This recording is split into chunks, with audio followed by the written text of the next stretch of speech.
গ্রামের নগরায়নের সাথে সাথে বৃদ্ধি পেয়েছে উঁচু উঁচু ভবন, কলকারখানা আর রাস্তাঘাট। ভোরের দোয়েল কিংবা শালিকের ডাকে এখন ঘুম ভাঙে না গ্রামের মানুষের। যেখানে মানুষের দিন যায় গাড়ির হর্ন কিংবা কারখানার বিকট শব্দে, সেখানে ব্যতিক্রমধর্মী একজন মানুষ নিয়েছেন ব্যতিক্রম একটি উদ্যোগ।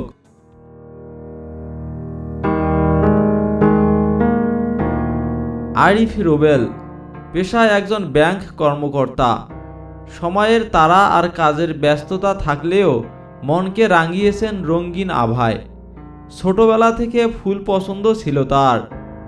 এই সক্ষতা থেকেই ধীরে ধীরে শুরু করেন নানা প্রজাতির ফুল সংগ্রহের কার্যক্রম।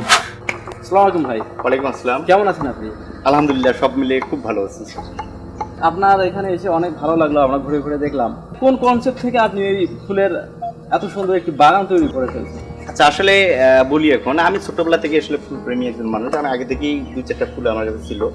আমাদের এলাকাটা যেহেতু তামাক অধ্যুষিত এলাকা, তা আমি চিন্তা করছি যে যেহেতু তামাকের মধ্যে ছেলেমেয়েরা বড় হচ্ছে, তা আমি তাদেরকে ফুলের মধ্যে একটু বড় করতে চাই। যে তারা আশেপাশে আমার যেগুলো আছে, তারা যদি ফুলের মধ্যে বা ফুল দেখে, তাহলে তাদের মধ্যে যে সাইকোলজিক্যাল ডেভেলপমেন্ট, মেন্টাল হেলথটা, এটা তাদের বৃদ্ধি পাবে।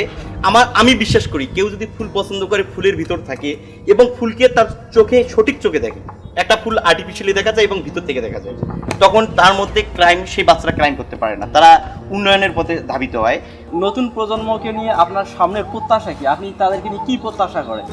তারা মাদক থেকে দূরে থাকুক এবং তারা খেলাধুলায় মনোযোগ দিক। হ্যাঁ, এবং খেলাধুলায় মনোযোগ দিক এবং তাদের সবার জীবনটা আসলে ফুলের মতো সুন্দর এবং সুবাসিত হোক। রাস্তা থেকে বাড়ি পর্যন্ত করেছেন ফুলের আবাসস্থল। ফুলকে ভালোবেসে নিজের প্রথম কন্যা সন্তানের নাম রাখেন ফুল। ফুলকে ফুলের স্নিগ্ধতায় ভরিয়ে দিতে প্রায় 177 প্রজাতির ফুলের সমারোহ করেন নিজ উঠোনে। এছাড়াও 3 বিঘা জমিতে করেছেন সূর্যমুখীর চাষ। ফুলের বাড়িতে এখন প্রতিনিয়তই দেখা মিলছে শত শত দর্শনার্থীর।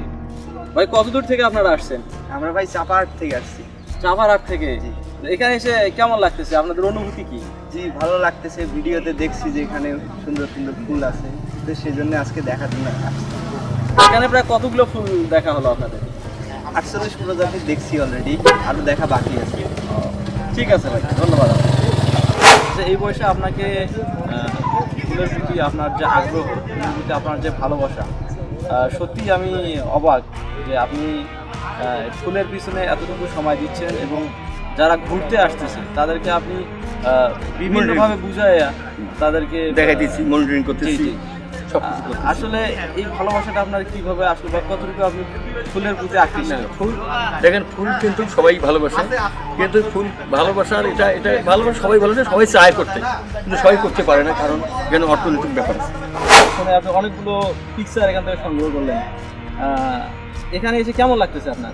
আসলে ভালো লাগতেছে। আরিফ রুবেল আমার বন্ধু হয়। তো আমার সবচেয়ে যে বিষয়টা ভালো লাগতেছে যে আমি দুর্গাপুর ইউনিয়নে যখন আসলাম, দেখলাম অনেক জায়গায় শুধু তামাক, কিন্তু এই যে আরিফ রুবেল দেখলাম সূর্যমুখী, আরও অন্যান্য হচ্ছে চাষাবাদ করে ভুট্টা, এর আগেও আমরা দেখছি। তো এগুলো হচ্ছে সে শুধু যে এটা সৌন্দর্যের জন্য করতেছে সেটা না, আমি মনে করতেছি যে অনেক কৃষকদেরকে নিরস্বীত করতেছে যে এই যে তামাকের মতো যে বিষাক্ত যে তামাক, এটার আবাদ থেকে মানুষ ফিরে এসে এ ধরনের প্রজেক্ট করতে পারে, সূর্যমুখী করতে পারে, ফুল চাষ করতে পারে, হ্যাঁ, আরও ব্যতিক্রমী কিছু করতে পারে। এই বিষয়টা ভালো লেগেছে আমার।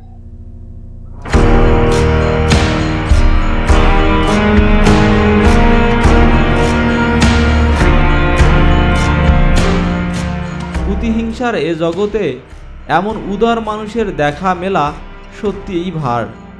আরিফ রুবেলের প্রত্যাশা, এলাকার তরুণ প্রজন্ম যেন ফুলের আভাসে ফুলের মতো প্রস্ফুটিত হয়।